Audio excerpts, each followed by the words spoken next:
This program is rated egalitarian and non-sexist. For those of you who don't subscribe to these values, please switch off now.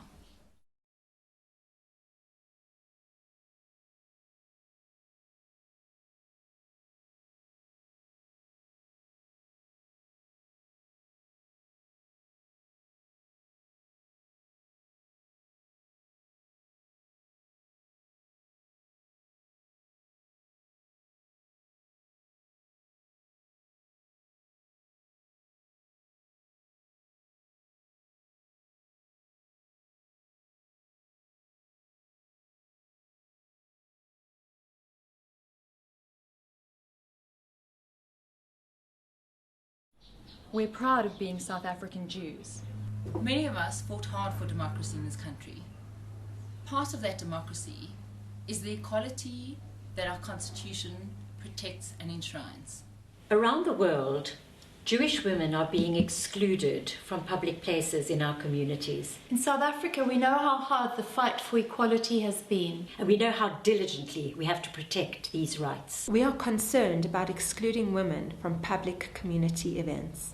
For the last 3 years, women have been excluded from the Yom Ha'atzmaut celebrations in Johannesburg, a communal secular event.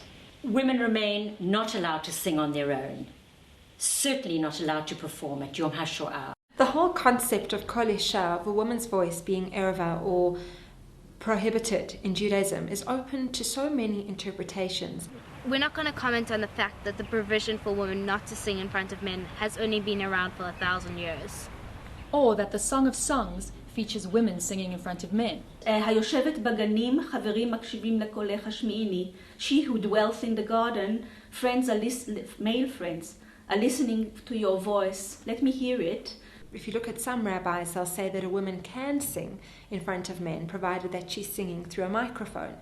Others say that a woman can sing religious texts because those are not subject to erva, the licentiousness that a woman's voice can evoke. Others say that a woman can sing as long as it's not religious text. On the other extreme, you have such a strict interpretation of Kol Isha that you have some women in communities who do not speak at all. If anyone has deep religious belief of not listening to women sing, then you are allowed to leave for that part of the service. Although, we think you'd miss some great performances. That is the way we are able to protect religious freedom. It doesn't mean that you have the right to bar all women from singing in a secular celebration. It's not how we operate at our schools. It's not how we operate on our radio station. It's not how it's working in Cape Town at the South African Zionist Federation celebrations. And in fact, this isn't even how Johannesburg has traditionally celebrated Yom Ha'atzmaut. They allowed women to participate in all the Yom Ha'atzmaut celebrations for the last 60 years. In fact, I've actually performed there before. And it's not even how those celebrating within the land of Israel are doing it. Recently, all political parties denounced unanimously the restriction of women singing in public. Here are some of the women singing at official Yom Ha'atzmaut celebrations in Israel. Efrat Gosh, Vardina Cohen, Ronnie Superstar, HaYehudim, Miriam Masika. I believe in a non-sexist state of Israel that is a beacon of women's rights. The Jewish state's very declaration of independence specifically has banned discrimination on the basis of sex. So why are the celebrations of the State Independence Day excluding women? I fought for my country.